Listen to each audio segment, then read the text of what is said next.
now. Okay, right. So everything's rolling. I've got the recording going. Everything else is going. So I'm going to ask Tony to press the go button, and then we're ready to rock. Okay, ready. 3, 2, 1, go. Just takes a little while.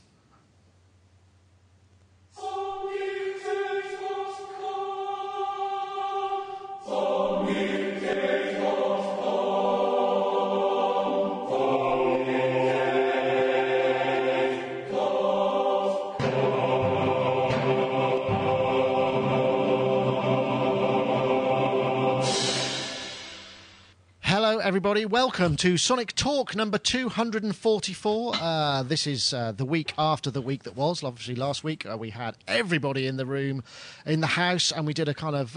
I felt like it was something to rival the BBC's roundtable chat show, Question Time, but done in a sort of no-budget format. So I just want to say thank you very much to everybody for coming, including Rich Hilton, who can't be with us this week because he's taken off for Thanksgiving because the Americans have kind of 2 Christmases in the space of 6 weeks, which is great for them, I guess. So happy Thanksgiving, everybody, because I won't get a chance to say it again. And I want to say also thank you to Tony, who's over there, also known as the Mac Doctor. He's switching this week. There you go. Hello, Tony. Tony has stepped in to have a go at switching, and is doing a fine job too. He didn't fluster once when I was explaining it all to him in a completely and increasingly less making sense fashion. But I want to say also thank you very much to everybody in the chat room, sonicstate.com/live. Fader1, please, Tony, and the chat room.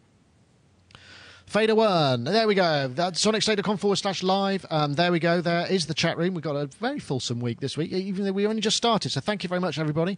And so we will go now to our remote participants, who were also here in person last week, but now they're here in Skypedom. So button number 1, please, Tony. There we go. There we have Dave Spears and Gaz Williams. We'll start with you, Dave. You're slouching. That's not going to do you any good for your back. Dave Spears, G4 Software, probably just still on a massive high and a drinking binge after getting 3 instruments in the top 20 of the Computer Music or Music Radar Software Instrument Poll. You must have been aware of that. Congratulations, funny, Dave. Thank you. Yeah, no, it was really funny. In fact, I've just had another one in from Amazona.de where we were number 4. So, hey, but the chart's a chart. What was interesting about the Music Radar one, though, was we didn't know about it until about 48 hours ago, something like that. So we didn't actively canvass any votes. You didn't actually have a chance to fix the votes whatsoever. And you still Otherwise, we would have done. Well, no, I mean, we didn't win, but... No, it was good, and always a bit of fun, really. Well, it's nice to have that sort of thing on the roll-up to Christmas, isn't it? Yes, yeah. And on the subject of Thanksgiving, I got an email from a mate in America who's English who said, 2 Christmases so close together, it's a bloody nightmare. I don't know. Are gifts exchanged at Thanksgiving as well? I don't know. I've never been privy to... I'd actually quite like to be at a proper Thanksgiving dinner, just, have that experience once. The turkey and cranberry. Maybe the chat room, as I call them, the Turbo Massive Brain, or Massive Turbo Brain, I forget which way round it is. They'll remember because they've got a massive turbo brain. But anyway, I don't know. Perhaps they can tell us whether or not no gifts at Thanksgiving, says Happy Fun Team. Thank you very much. So anyway, well, thanks for joining us this week, Dave. And if we flip to the other shot, we can say hello to Gaz Williams, songsurgeon.co.uk. Yep, nearly. There we go. No, next one along. Next one along. Thank you very much. Gaz Williams, songsurgeon.co.uk. Gaz, of course, was here last week in the studio. It was a really great fun. Apart from the moment when he handed me his very expensive Audio-Technica mic and I immediately dropped it and then it didn't work, but it was actually my cabling. The mic is fine, I hope. The mic is great, and testament to Audio-Technica, very good microphones. Excellent. And also, if you're waiting, you may have seen briefly, I posted the iPad show pilot version 2, which we recorded on Monday, went very well. Apart from, for some reason, I've got trouble with upload stream. And even though this, I think, is working, it's a very peculiar situation. I don't seem to be able to upload video, so I'm going to have to re-upload it. It looked all a bit blocky and stuff, but the iPad show is ready to go. I'm going to take it home with me and upload it from home. And we looked at Thumb Jam, and we did some really cool stuff with pitch to MIDI and wireless MIDI control, where there were two of us controlling one iPad over a Wi-Fi network. It was awesome. Yeah. If you're a fan of trumpets. But yeah, no, absolutely brilliant. So thanks, Gaz, for coming over and doing that. Really appreciate it. Songsurgeon.co.uk, based in Bristol, music producer and engineer, songwriter, song surgeon, some might say. In fact, I think they do say. That's what it says below, so it must be true. Yes. So thank you very much, Gaz. So let me see, where are we? Our first, the first story is this rather fabulous. Right, if you go to the web page, there will be a short video introduction. So if you need to hit to web, press web button. There we go. Was that me? Did I touch it? Right, and take the lower third away, and let's go. Hi, I'm Keith McMillan, and I'd like to show you my latest invention, Cuneo, a multi-touch hand controller. While it covers all the functionality of other DJ hand controllers, Cuneo adds the power of touch recognition in other dimensions. Each of the 27 pads, sliders, and rotary sensors are pressure, velocity, and location sensitive. Even the 17 switches respond to how hard you press. One expression? Here it is. A remarkable illumination scheme combines variably diffusive elastomers with hundreds of multicolor LEDs, providing visual feedback that is immediately responsive and delightfully informative. Wait for this. This is Man the and interesting machine bit. are coupled through light, feel, and sound. To bang our own drum, we have the best trigger pads ever conceived. 16 30mm square pads provide 127 levels of velocity response, and XY location, and continuous pressure. You can have rim shots at the edges, flam speed in the middle, and loudness mapped to how hard you push for each pad, times 16. Two rotary surfaces allow you to scrub, trigger, stretch, pinch, and play phrases and sound files. Each rotary measures angle, pressure, and distance from the center. 9 touch. I'm going to stop that there. If you switch back to me, please. Now, we must say this is prototype at the moment, but Keith McMillan is now creating a system which basically is iPad shaped, has all these kind of multi-touch backlit LED. I mean, look, the soft step, we tried to get one in for review. It didn't work out for whatever reason, but that looked really cool. That had the same thing, had 3 axes of control, so X, Y, and pressure as well. And this just looks really awesome, does it not? Or are we just being sort of, I don't know, being hoodwinked by something? Gaz, did you take a look at this? I did. I think it looks brilliant. I'm really interested in this. I thought it was very clever of them to sort of make it exactly the same size as an iPad. Yeah, brilliant idea. Absolutely yeah, really good idea. I think it looks fantastic because it has got lots and lots of user feedback, which is really cool. And I guess, I'm bleating on often about the iPad, but the one thing you don't get really off an iPad is any sense of connection when you're playing on it, sort of in terms of, that. So this looks like it really gives you a great responsiveness. Yes, I'm very keen on it, actually. I think it looks like a really, really cool thing.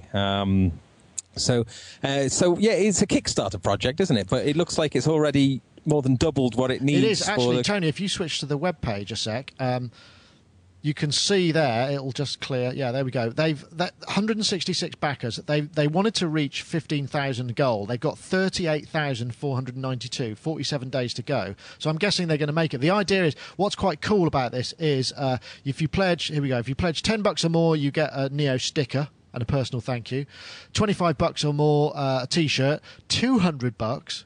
You actually get one of the first edition interfaces, which I'm thinking, now that's got to be pretty cool. I mean, obviously you need another $50. Play 375, you get 2 of them.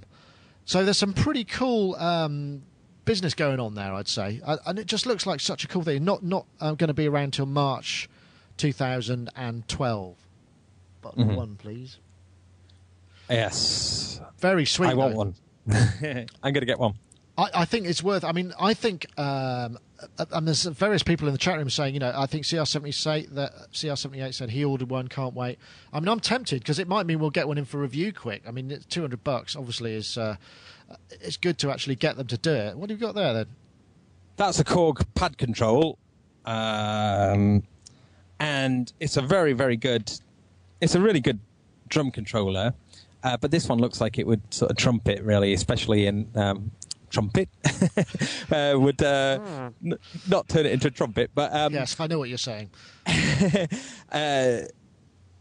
You know, and yeah, as CR78 says, the pad control is brilliant. It's really, really cool, but they're just velocity sensitive pads. They don't take aftertouch pressure or any of the other kind of interesting things that that this new one seems to offer. So I'm very tempted. Yeah, it's pretty exciting. And I mean, I'm thinking pledging $200 seems like a bit of a bargain, really, as well. You know, to get one. I would say so, yeah. I would, and it's a great idea as well. I like and they've done a really good video which kind of shows that it's, you know, that they're like a, you know, small outfit. They've just got, and so there's the testimonials from Tom Oberheim and various other people who obviously, because I didn't realise, but he's been designing stuff for a long time. He was involved in the first digital mixer from Akai, all kinds of things that he's been working on. So, you know, he's obviously a very smart guy. Dave, I suspect that you might have thought you could buy one of these instead of an iPad. Yeah. Or would it have to be as well? Obviously, it doesn't check your email. Well, wouldn't it? Yeah. I thought this looked really cool, actually. At first, I was like, what is it? Because you couldn't really tell from the pictures, you know, on the sonicstate site. And then when I clicked through and saw the video, I was like, oh. And I like this company, actually. I like that soft step thing. We've talked about various things that we could probably do with that here. And then when I saw, you know, kind of what he was responsible for in the past, I don't know, it just looked like a kind of cool company. And I like the fact that it's $200. And I love the fact that he's got almost double the money that he asked for. That's what's really interesting. I mean, do you think perhaps this could be a bit of a mould-breaking model? I mean, because I know Kickstarter can work. I mean, obviously this has got a wow factor because it's got all those axes and it looks pretty. But it just seems like, you know, that's... how many backers did they get? I think it was something like... I can't... 300 and something? What does it say? It says 141. So, you know... Wow.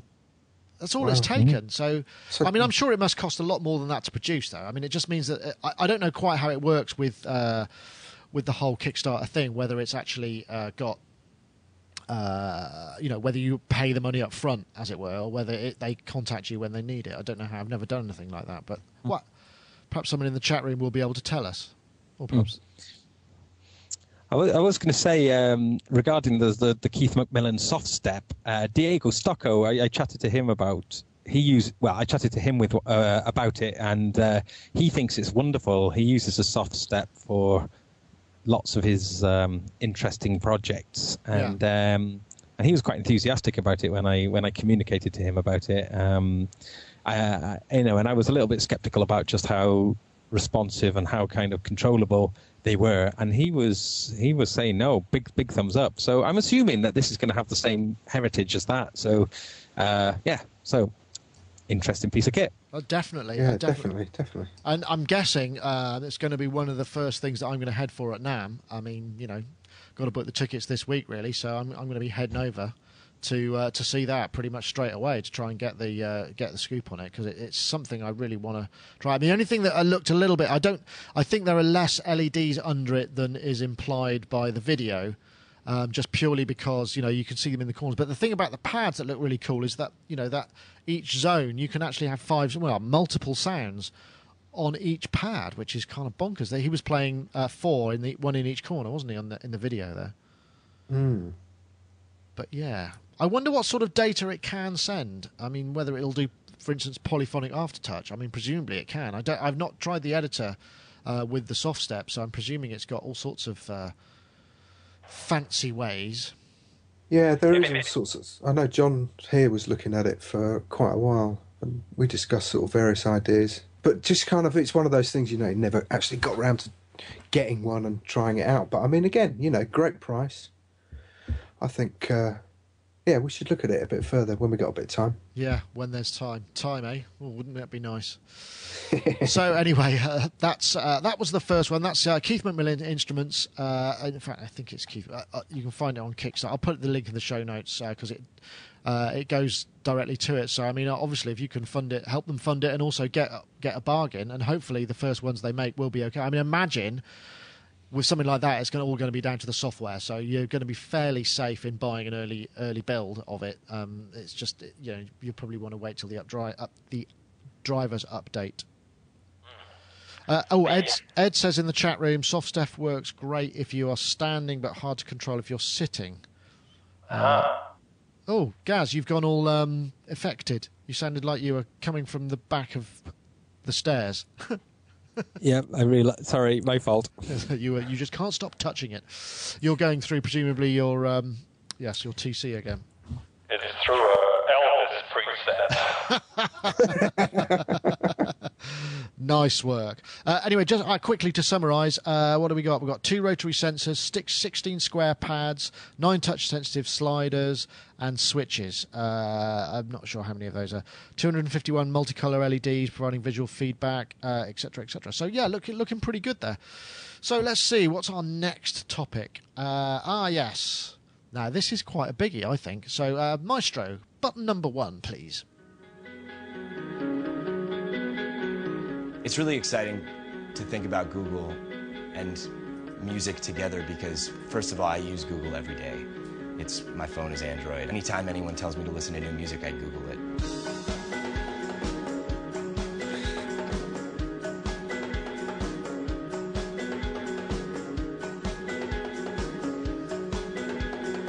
These days, as an independent musician, means I bartend 5 days a week.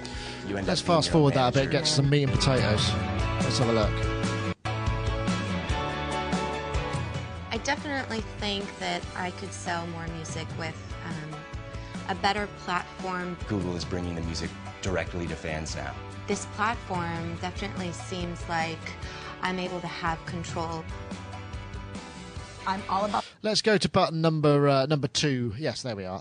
So that's the announcement of Google Music. I mean, it's been in beta for ages, but what's actually quite interesting about this is the Artist Hub, which effectively lets you set up your own label, you know, your own point of sale for your music. I mean, yes, you get the same split. I think it's I don't know if it's comparable to iTunes, 70-30, so you get 70% of it, and you have to pay $25 to set up a page, but you can upload something. I was just thinking, you know, that could be really cool because, you know, every time I do a demo for a piece of kit, people go, "Oh, where can I get that track?" I think, well, actually, I might finish it and then see if I can sell it on Google Music to help fund the reviews. But, you know, I mean, just as a off the top of my head idea, but I mean, Is this going to be a game changer? It seems to me like they're really... I mean, because it does a load of other stuff besides. You know, it's the usual cloud access to your music. You can upload up to 20,000 tracks, access it various places and what have you. And there's a great article on /gear, web button, please, Tony, which basically tells us, you know, how to set it up. It looks very, very, very simple. Obviously, there's the usual disclaimers. If you upload anything that is in any way... copyrighted, then you'll get sat on like a ton of bricks. But I don't know. This seems like it could be good, right? I mean, there's a lot of things that it can do. What do you think, Gaz? I mean, you're kind of in the indie music world, perhaps a bit more than the rest of us. I mean, do you think this has a place? I mean, Bandcamp. That's all I've got to say. I mean, Bandcamp has been doing this for a number of years now, and provides you with pretty much this service all for free. So there's no $25 upfront costs. I mean, I guess I think there's probably a little bit more added functionality with the Google Cloud, but Bandcamp I've been championing for a long time, and I think it's a very, you know, I think what Google are doing here is pretty much trying to take the Bandcamp model. Yeah, but Bandcamp got you know, you can. On Bandcamp, you upload your music for free, however many albums you want. You upload it in CD quality. Bandcamp does all the sort of transcoding for you, so the end user can choose to have it in sort of WAV, FLAC, MP3, any format that you want. Can't really see particularly much of an advantage at this Google one. So, I mean, I think that this model generally is good and exciting. I think, I mean, I would personally just try and sort of steer people to Bandcamp personally. Where do Bandcamp make their money then? They take a percentage of the sales. Again, you choose your pricing, which is quite good. You know, you can choose to sell your album for one price. You can sell individual tracks for whatever price you like. I've put up a Rocket Goldstar album on there, where one track, which is called Polar Cap, which is 15 seconds of silence with a little tiny bell halfway through. Yeah. I've charged £60 for that track. Have you sold me yet? Haven't sold any of that yet, but you can buy the album for £5 or buy that track for £60. It's collectible. That particular collection of ones and zeros is that's interesting. But I mean, really, that just shows that with Bandcamp, you know, you've got this facility, you know, where you can choose your own kind of pricing. I'm just trying to remember. Someone maybe can check. I can't remember what the Bandcamp, how much they take. I thought it was less than. I thought it was like 10%. You know, I thought it was less than 30%. Right. Might be wrong about that. But the thing with Bandcamp is it's so easy to set up. And what's brilliant is you get statistics which show what people have been to the site, listened to your music. It tells you what tracks have been listened to in full, what tracks have been listened partially, and what tracks have been skipped. So you get a real idea of which tracks people tend to leave out all the way through. I mean, that's all very. I mean, I imagine Google will be able to provide those kind of stats. I mean, I think the thing about the Google thing is it's tied to. There's a social aspect to it as well, because obviously tying it in with Google's Plus and Circles or whatever, so you can share tracks. Everybody you share a track with can listen to it, well, you know, which may or may not add to still, same sort of thing with Bandcamp, though. You know, it's all, you know, it's got full Facebook and Twitter kind of connectivity. I mean, I can just see it. I mean, I'm being a little bit skeptical because I can just see it as like kind of Google trying to jump on other people's bandwagons. The one little thing I did want to say, though, about the statistics on Bandcamp, though, once you've got a bunch of statistics, there's one mode where you view this. Well, you can view the statistics and you can see them in various ways. You can see sort of, you know, the activity over the last week, over the last month, over the last year. Right. But the best bit about it is there's a special mode in the statistics where you can play a game of Defender, the old arcade game, on your statistics. Oh, well, there you go. That's a no-brainer, is it? Ed in the chat room says that Bandcamp takes 15%, so that is a much more attractive proposition, I guess. I wonder, are Bandcamp a viable business? I mean, are they making money? I don't know anything about them, really, so I'm kind of I'm a bit in the dark, not having released any music for at least 25 years. It's a bit... Well, on their front page, they've got like heartening factoids, as they call them, and they say to date, artists have made $11,284,000 using Bandcamp, and $938,842 have been made in the past 30 days alone. Yeah, John Van Eaton has just posted that in the chat room at exactly the same time. Is that where you got it from? Thank you, John. Yeah, that is impressive, actually. That is impressive. I don't know. Well, maybe I should explore that, and whether it's easy enough to set up. It might be a good idea. I'm imagining that Google will provide all sorts of fancy widgets that I'm sure Bandcamp have as well. But I would think that the might of Google, once they get going, might just sort of squish it a bit. I don't know. Dave, I mean, you've been working on albums of your own stuff for a while, and you know, would you consider releasing them in this way, or are you kind of, is it more for your own pleasure? I mean, do you think this gives people what they need to actually make a living out of it? It's funny, actually. I hadn't really thought about Bandcamp until Gaz said about it, but I'll certainly have a look at that now. When I initially looked at this, I was like, "Oh, this could be interesting for me." But I'm not Google's biggest fan, I have to say, for a multitude of reasons. In fact, there was that little snippet at the beginning where the guy says, being a professional musician, I'm a bartender for 5 nights a week. I thought, yeah. And I don't know, I just find the whole thing a little bit kind of weird at the minute. I saw a post from, I think it was John Hopkins, who said Spotify had X million plays, and I think his royalty was something stupid like 79 pence. Oh, yeah, no, well, that's a different story, isn't and it? I was kind of thinking, yeah, and it coincided with this kind of, with you sending through this topic, and I was thinking, it would be nice to see musos make some money. And then when I saw that video, it was like the guy saying, I'm a bartender 5 nights a week. I was like, oh no, here we go again. Similar kind of vibe. That doesn't make. How does that make you a professional musician? I suppose if you earn some of your income from music, then yeah. But you see all those surveys, don't they? You say, are you a professional musician? If so, is your sole revenue, and all that kind of stuff. Yeah. No, interesting. Something I'll definitely look at. It's kind of weird actually, because it's very weird actually, because I do a lot of our demos, and we occasionally get these emails. In fact, quite regularly get these emails going, "What's that music? Where can I get it?" And I end up just kind of giving it to various people, and like you, I've kind of thought, Well, maybe I mean, there's no harm in put it up there. Cause, it's like one of those things. If it's out there, somebody might pick it up, and then suddenly it's got a life of its own, I suppose. Yeah. I mean, I think the thing is about this is it's all tied in with something else, because Google have obviously launched their Music Hub thing, trying to rival. I mean, and I don't think it's a bad thing that somebody as big as Google is starting to give iTunes a bit of a run for their money, because I think, they've completely dominated the market. And initially it was an enabling thing, but now it sort of feels like, well, they've got enough money. Somebody else could do something that's perhaps, just to open up a little bit. A bit of an iTunes versus Google vibe, doesn't there? Yeah. But isn't that what we're supposed to all be, competition? Hey, that's a good thing, right?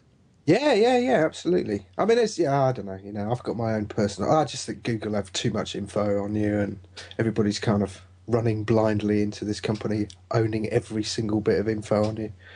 I don't know, strange. But yes, so I'd probably go for Bandcamp, having listened to this. Yeah, well, I would like to check that out. I might do that, because there's one track in particular that I've been meaning to finish.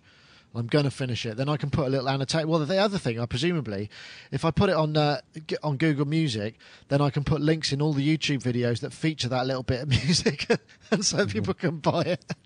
Yeah. And then I could make like 20 cents or something. Yeah, let's add up our yearly... It'll be an interesting experience. Maybe I'll do a little project, and that could be a sort of side thing that can figure out, so we could just see whether or not it works, and I could do a report, investigative journalism type style. Yeah. Which will That's a good idea. We can see how that would work. But that obviously means that you have to have... I mean, the thing is with those sort of things, it's always down to, it's like, yeah, but if the music's crap, then what you're saying has absolutely no relevance whatsoever, because nobody wants to buy it. That's part of the problem, isn't it, with one of those things? I think one of the caveats of using Bandcamp, just I didn't mention, though, is that you have to be prepared to have your music streamable in full. I think there's no option around that. So that might put some people off. And what kind of quality? I'm not sure. I'm not sure what quality it is. I mean, it sounds pretty good, but it's it's compressed. I'm wondering about now. I mean, the thing I wonder about things like Bandcamp is obviously if you've got the situation where your site, the new end user agreement, whether or not you're going to end up with a situation whereby they put little caveats in. It's like the same way as, when you sign a record deal for the first time, it was fairly straightforward.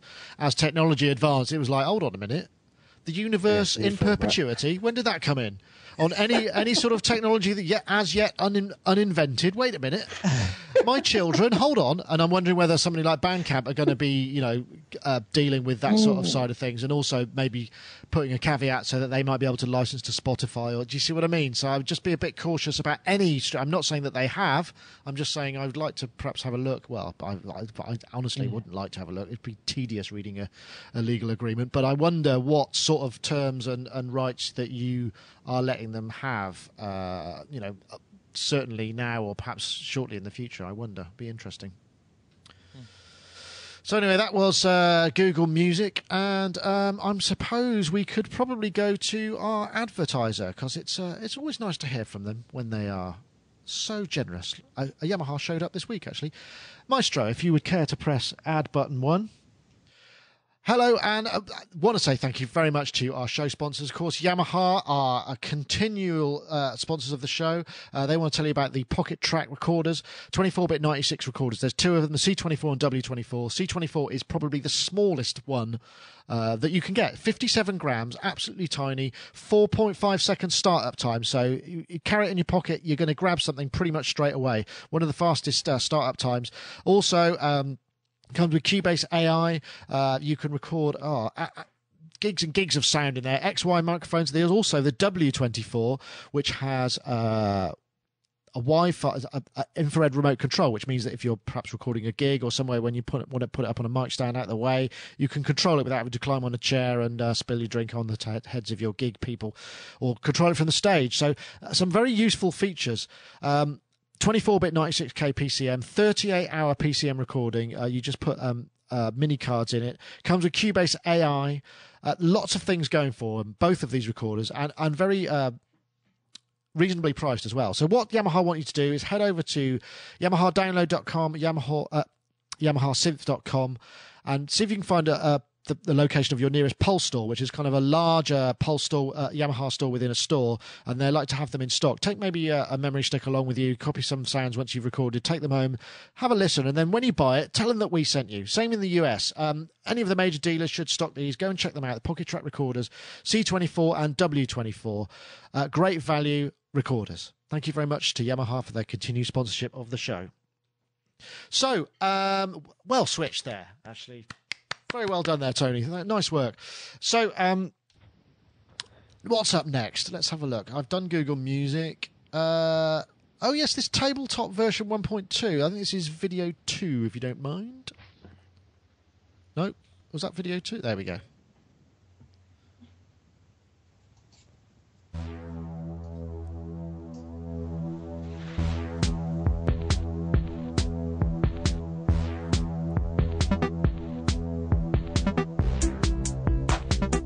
Very sexily shot video, I must say. It almost looks like it's a three-dimensional surface there. But anyway, we have covered this before, so if you just cut that sec.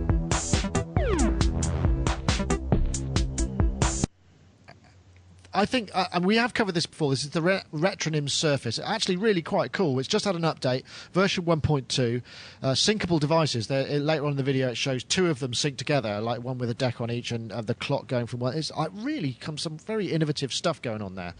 And the other thing that they've been doing is obviously, I think it's currently $9.99, it's usually $14.99.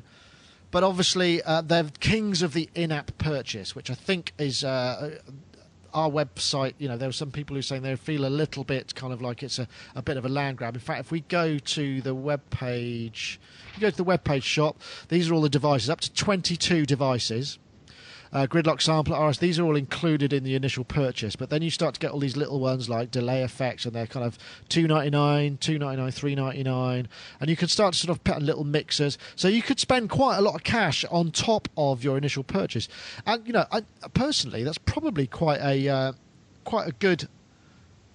good way to do things. Although it seems to be kind of causing a bit of trouble with a few people. I don't know. What do you think, Gaz? I mean, me and you do an iPad show. So I have to come to you first. I can't really see that. That's a bit of a white blob. You got it on your iPad there? Yeah, sorry. Yes. Sorry, yeah. That was on... I was trying to display it on my iPad there, but it's glowing too much. Yeah, nice piece of software. I think it is... I think it was like $13.99 or something. Yeah, I think it's 69p. That's how much I paid for it anyway. Oh, really? So I think that... Even more? Yeah, okay. So I think they're trying to just like lure people into their platform, and then so it's a little bit like Reason in a way, isn't it? Because you can kind of they're calling it tabletop. You drag your kind of component onto the table. You can drag little mixers and effects, and then you can then choose how it's all wired up, a la Reason really, with kind of virtual cables. Azio Head wants to ask in the chat room how responsive is that thing anyway? He says for stuff like virtual drum pads. feels pretty good. I mean, it's quite simplistic, I have to say. I mean, it would be nicer if there was a little bit more if there was a bit more kind of complexity to it. However, it's nice and fast to use, and when you start using a few of the different sequencer kind of tools, it's actually quite a pleasant working environment. Right. Is it the any good for the actual, latencies- what about the composition aspect of it? Is there kind of enough? Yeah, I mean, I think it's geared around electronic dance music, hip hop, that kind of axis. Right. So, there's like a kind of sequencer. I'm just going to look and find out what its name is a minute.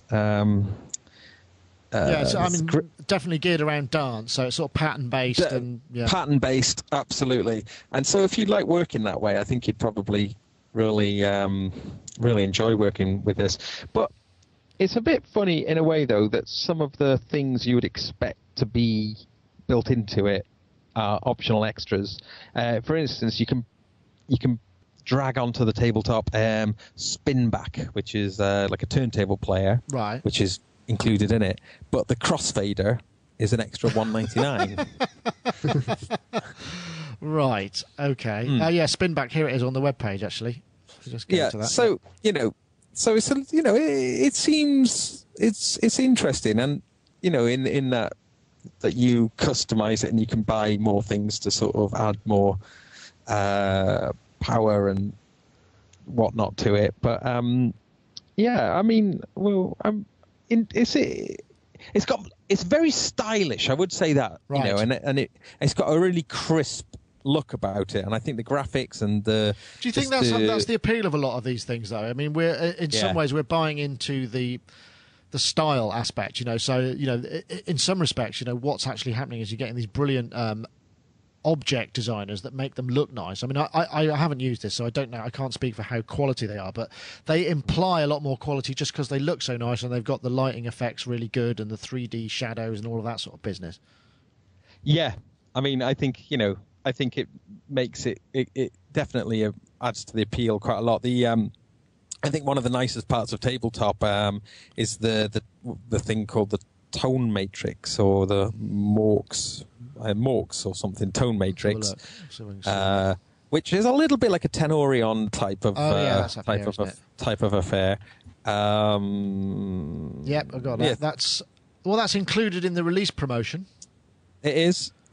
But aren't we getting dangerously close to plinky plonky devices? Yeah, as we've talked, the genre. Yeah, but you have got genre. You have got a note length control, so you can reduce a bit of the plink. You can have a plonk or a plink. Yeah, but I mean, I think for the old plinky plonk brigade, they're going to get a lot of mileage out of this one. I know, Dave Spears. Doesn't this kind of make you think? You know what? What we need to do is make apps and then just sell lots of, as somebody said in the chat room, how much is a virtual LED? What a great idea. Just a better interface will cost you more money. I'll release the basic thing and it'll cost $9.99. And then to improve matters, you can have shadows for 25 pence. You can have red LEDs for another 99 cents. Blue ones, which are very stylish, for perhaps another $1.29. I know, what do you think? We onto something? No. Not for me. No, interesting. I mean, like Gaz said, when I first saw this, I thought, oh, that looks kind of nice and stylish. And the vid was great, actually. Kind of almost.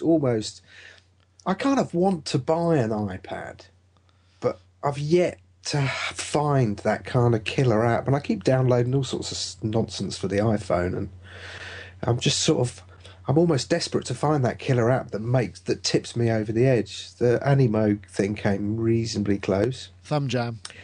Then this, and then when I saw this kind of synth, I don't know, that font reminded me of kind of 80s Yamaha keyboards. Which the controller or the that RS4000 thing. It was just didn't actually Yamaha have something called the RS4000? Or 3000 or something. It was like a workstation, wasn't it? Don't you remember? It was like an MPC drum workstation. RS4000. I thought. MPC drum station. Oh, I remember the RX 5 and stuff like that. God, that's maybe not. showing me age. Yeah, I don't know. It's weird because most of the apps that I use on the phone just aren't music based. They're all photography based or Angry Birds.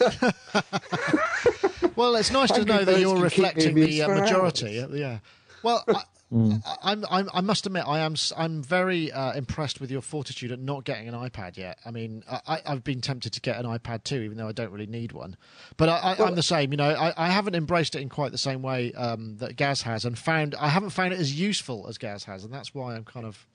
Here's something I have to say, and I know it's not music tech related, but my missus does her website via iWeb, right? And we know how simple iWeb is, and yet it still took me about a year to get her up to the standard where she could put a photograph on there without my assistance. Yeah. And we all know that iWeb is disappearing. So I was like, well, maybe, there must be like an iPad. Maybe if I got her an iPad so that her and the nipper are not always fighting over using the computer.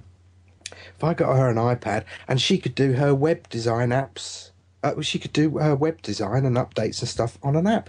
Her website's like 5 pages. Can I find anything? If anyone knows of anything out there, it strikes me as completely absurd. We've got millions and gazillions of music things, but nothing as simple as that. There's a hole in the market. It's got to be an HTML5 front end to a CMS, account and management. Because I was talking to Louis this week when you both came down, and I was thinking, there's got to be a way of importing this stuff into. Are they actually discontinuing iWeb, or are they discontinuing the application? Yeah. They're closing the resource. Yeah, it's all going to. Well, there must be a way of migrating an iWeb account to like WordPress or something. There's bound to be. Yeah. Bound to be a way of doing that. I was like, so why isn't there an iPad app? Anyway, probably. I won't go on about that. Tony is a Mac specialist, and he's kind of going, yeah, maybe, but yeah, you're right. We don't know anyone else either. Stop making synthesizers and make a decent app. But anyway, I just think it's an interesting model and something. We're still very keen to do an iPad app ourselves. Something that can be digital content, not just a sort of RSS reader, but something that's actually just, like a synth or something. And I'm really keen to explore that, but obviously it just requires an enormous amount of distraction from the day-to-day running of the site and all the other things that go involved with it. But anyway, that's the retronyms.com, link in the chat room. I can paste it in again there just so it runs past. Well, of course, how can I ever resist a Trevor Horn video? Mm-hmm. Video 3, please. I think you have to have a good sense of what might be a hit, because a hit basically means that a lot of people liked it. In order for a lot of people to like something, it has to have something special about it. And sometimes it can be really hard having an idea when things might be successful and when they won't, because sometimes you have to tell people, I don't think you've got a hit single here. And that can be a very hard thing. People won't accept it, but what can you do? And it still happens, You make a record and there's no hit single. You can't really manufacture that, either. It's got to come from some kind of an inspiration. Somebody has to be inspired. There has to be something. They have to be saying something. The older I get, the more concerned I am, really, with when I listen to songs, with what people are actually saying. What are you saying? What are you saying to people? It's a communication medium. What's your message? The message might be, here, look at me, I'm beautiful and I'm wearing nice clothes. That's fine, There's nothing wrong with that, if that's what you're saying, But if you're not saying anything, then it's not going to appeal to anybody, and nobody will be interested. Songs haven't changed that much. I mean, people tear them apart and reconstruct them and do funny things, and lots of records these days are just made up from a couple of good ideas that are sort of repeated. in a good way, you know, with lots of sounds. Right, but I think I'll cut stay. there. It's well worth watching that, actually. There's some great stuff from Trevor on just a slightly bitter bit at the end. Is like, well, people come to me with like one good idea. There's no middle eight, there's no intro, there's no kind of pre-chorus, and I have to sort it all out. And I'm not the songwriter. I don't get paid for that. And I just thought, good on you. Even a man of his kind of means and requirements is suffering the same sort of issues that everybody else. That was from where was it from? It was from Madrid 2011. If you go to the web shot there, this was the Red Bull Music Academy event in Madrid. It's basically running till tomorrow, I think, actually. What's the date? Yeah, till tomorrow. And just look, that was just an interview there with a massive pair of Genelec speakers in the background. And hold on, I'm being... let me see. I'll get this link for John Van Eaton in the chat room. He's very I think Rich Shelton was there recently, wasn't he? in Madrid. Yeah, at the Red Bull Academy. Oh, possibly. Yeah, quite doing a sheet gig. It's quite possible. Yes, they did play Madrid. That was the first gig, wasn't it? I think Niall did a Q&A thing there as well. Yeah, I watched that yesterday, the Nile one. Any good? Yeah, he's a great talker, isn't he? He's very animated. He gets up and sort of has to sort of gesticulate kind of quite wildly, which I always approve of. Well, sadly, that's the one I missed. I was just blinded by the Trevorness, I suppose. Even though I think Niles is an equally genius producer and musician, obviously. That did just remind me of the old joke though about to testiculate is to sort of talk a load of rubbish while sort of waving your arms around, sort of. Yeah. But what about? I mean, the thing that I was quite interested about this is, it's basically down to the song, and it's kind of what. So what? I was just wondering what criteria you had, because Gaz, you're songsurgeon.co.uk. You're asked presumably quite often to either kind of fix ones that don't work quite well, or take ones that are good songs but don't really have any production. I mean, what is it that makes you kind of go, "Oh, I can't wait for this one"? I mean, what's your criteria? Yeah, very interesting point. I think, songs, for me, I love songs which have a real sense of arrangement, really good arrangements, I think, that, when you look at classic 80s pop, the arrangements are fantastic. So I think picking up on the point that Trevor's saying about where songs that just like a verse and a chorus. There's been loads of stuff on there in the last 20 years, stuff which has just kind of hasn't got great arrangements to them, and I think great arrangements are the things that kind of give songs, lasting, that real lasting kind of quality. So when I'm working on things, I'm always trying to sort of make sure that there's really strong definition between sections, or even creating sections by, artificially putting dropouts and whatever it takes to give a sense of shape, some sort of narrative to the song. I think, so for me, I really like that in a song. Do you respond to kind of somebody who's already made a half decent effort at making a good arrangement? Especially when it comes to production and overdubbing, when you've got that arrangement, then it gives you a much clearer idea of how to clothe the song, right, so to speak. On the radio earlier today was an old song by an Australian band called Sherbet called How's That? Which is a song I haven't heard in years and years and years. But what I enjoyed about it was the sense of, there's just such a lot of arrangement stuff going on in it, and I think, I love that. I love a song that's got real lots of parts, but but still sticks together and has a sense of narrative. I think that's what it come down to for me. Yeah, well, that's interesting. I mean, because half the job's done then, I suppose. What about you, Dave? I mean, I'm guessing, you've done quite a lot of session work, or even, learning songs live. I mean, with a band who perhaps, this is one of their early albums, they haven't developed their songwriting talent so much. What are the things that kind of pull you in? It's not, I don't know, not songs necessarily. Arrangements with no guitar solos always appeal to me. Certainly, Just synthesizer no solos, drum right? solos. Yeah, if you must, but I mean, come on. I don't know.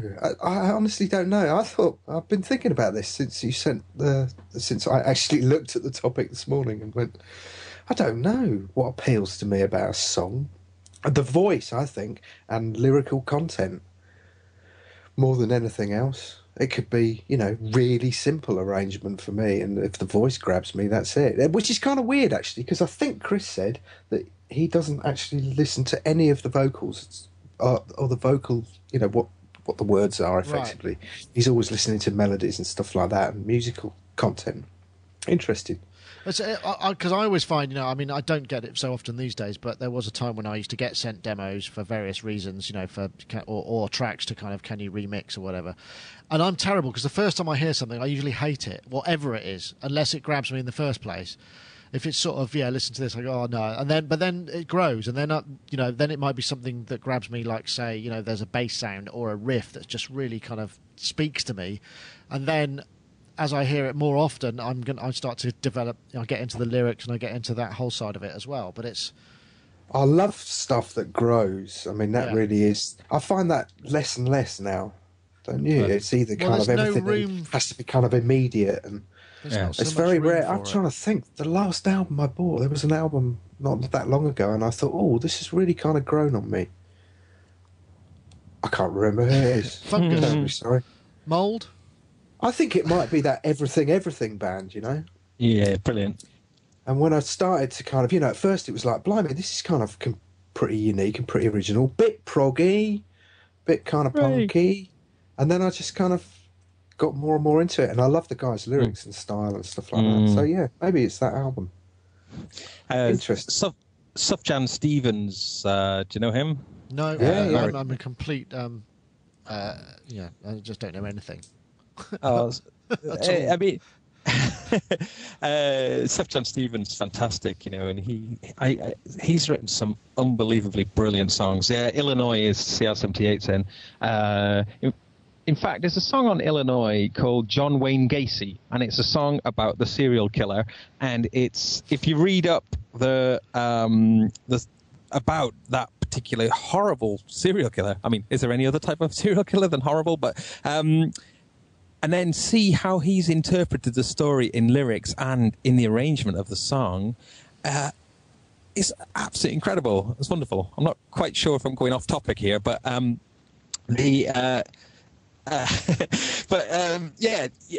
in terms of like kind of current artists, and he's somebody I think he's just wonderful, and seems to make. If you like that, Gaz, check out this band Sleeping at Last. It's weird because we get a lot of people send us through stuff, music of them using our stuff, and some of it's fantastic, some of it's not fantastic at all. And this guy kind of sent me through a demo, and I just fell in love with it. Absolutely fell in love with it. Really simple, but very on that kind of Sufjan Stevens vibe.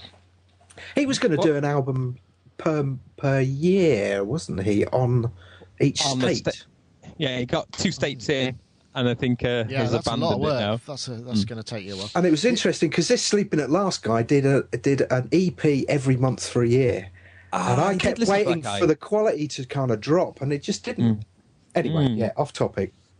Yeah, Sufjan Stevens' last album, which is called The Age of Ads, is a little bit like Sufjan goes electronica, and he kind of has got lots of samples and all sorts of noises going on in it. And at first, I found that to be a little bit overwhelming to the songs, and a little bit contrived. But now I love it, and it's strange because now I hear it totally different to when I first heard it. It's strange, that, isn't it? When you first hear it, it's a bit incomprehensible, and then afterwards you completely get it later on, and you can't work out why it was incomprehensible to you at first. I love that. It's kind of challenging. The only subject I know of Illinois is a Frank Zappa song, which is, I think, the Illinois Enema Bandit, which I've heard he's on the loose. I'm not sure if that's a true story, but I don't wish to explore the subject matter. It is a true. Do you want to hear a true Trevor story? A true Trevor? Okay, go, Dave. So Trevor Horn was in a band with a mate of mine years and years ago, like before he was. I think they were session guys. In fact, this mate of mine, and I believe Trevor probably played on Tina Charles' "I Love to Love." So that's how long ago this was. So they also had another band, and I think it was called The Tapes, and they got signed to an Italian label, and they all went, right, come on then, let's all go out to Italy and be pop stars.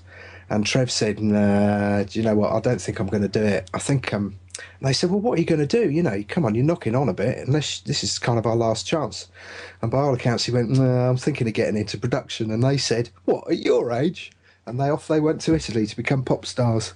And when they came back, he said he bumped into him in Waitrose, and he went, oh, I'd quite like you to listen to this track that I've just done, which was a very early demo of Video Killed the Radio Star.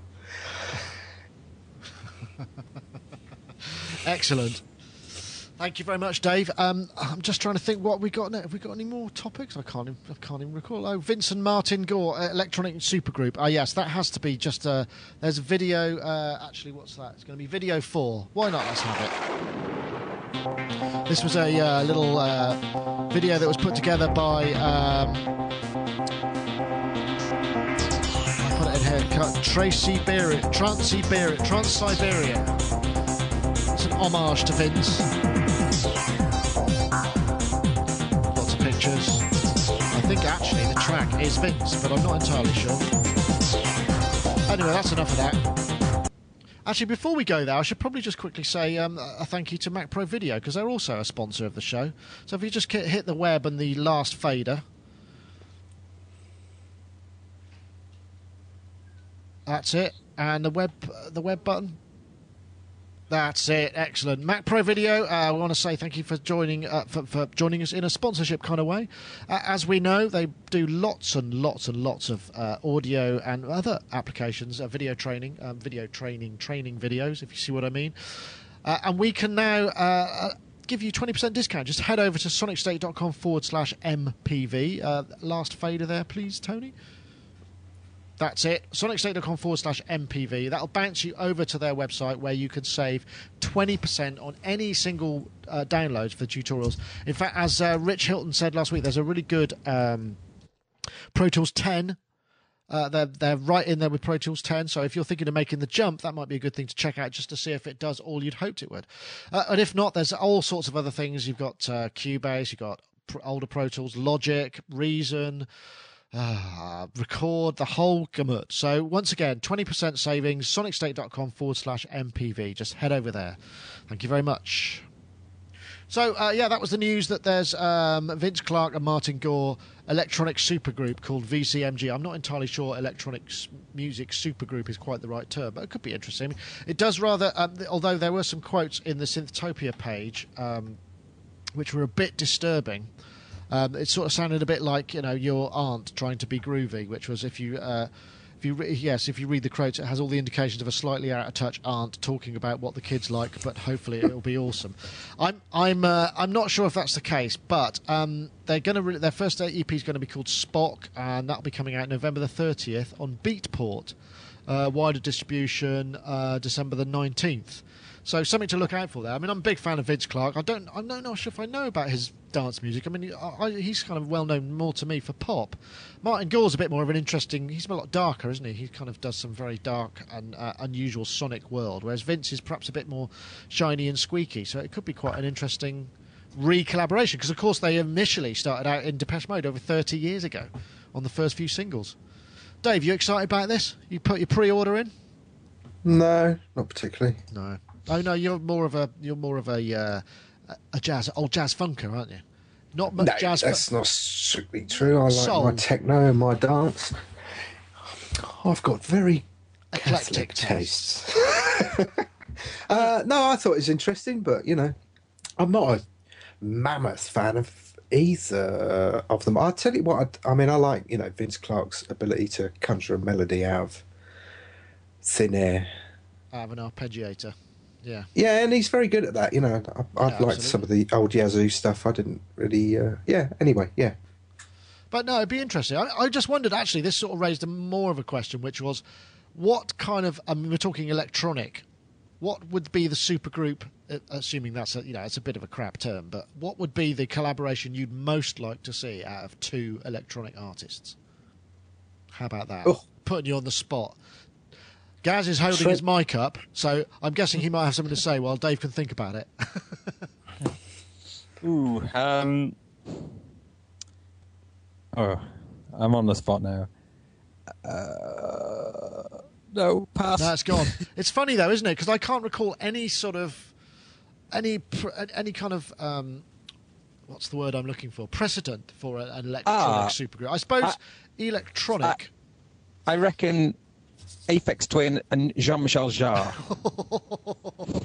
Cool. Nice word. That's I'm liking the sound of that. Kate Bush and Ulrich Schnaus comes in the chat room. That's an interesting one.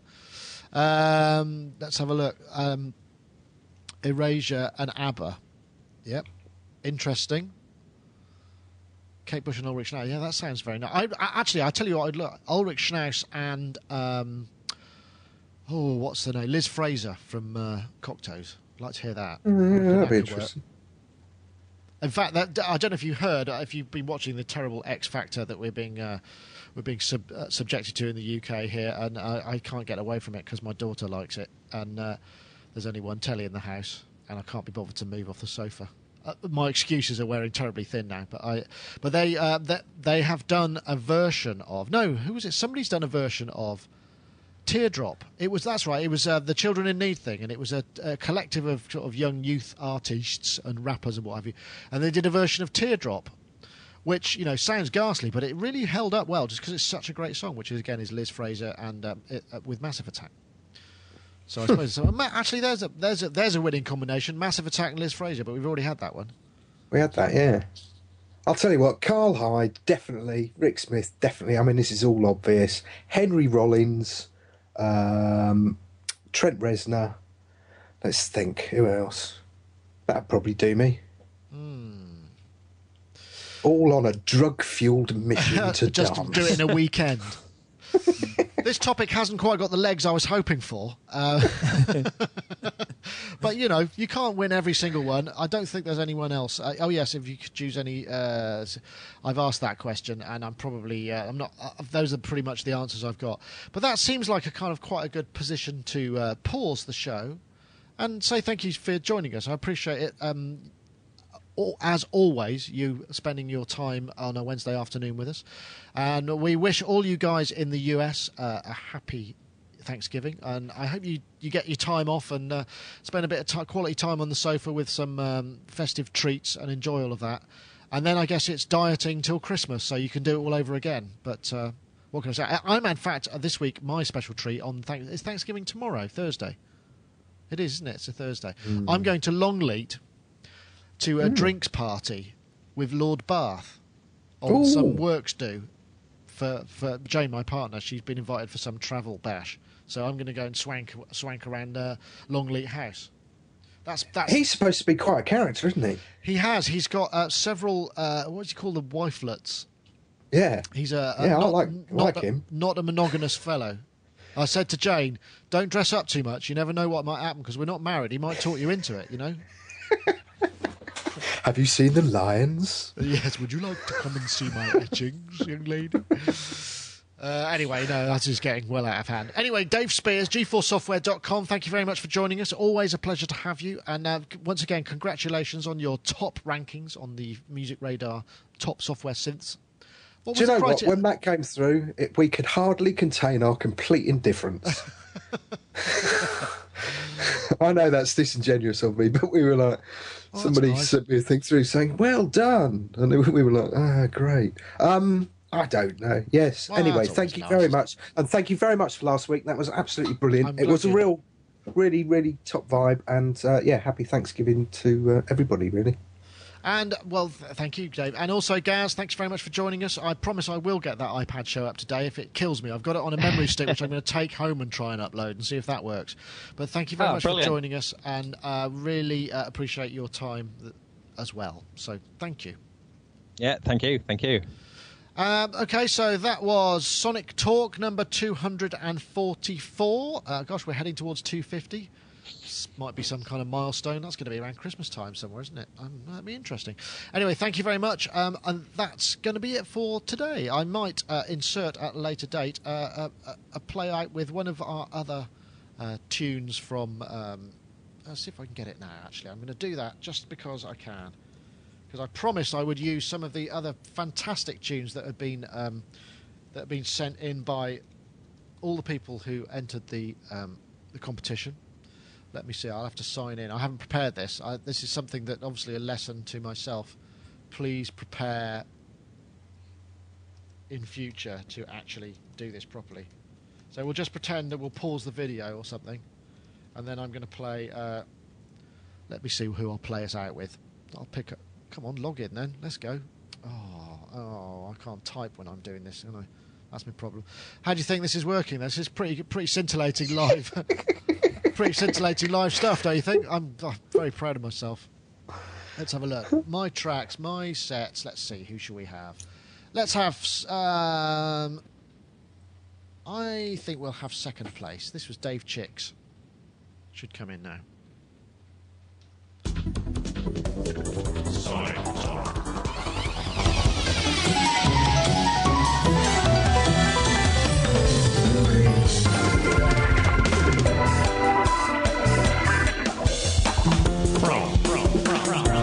Sonic Stage. Okay, that's a wrap. Right, I'll press stop on there, and... Oh, my Lord! There's even more of it coming now. Oh, I was just about to get down. Get down. That was Marshall Arnold. I'll play it anyway.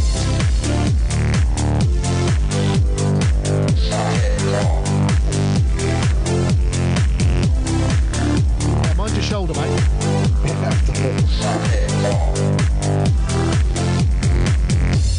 Excellent. Right, so I'm just going to switch off the stream.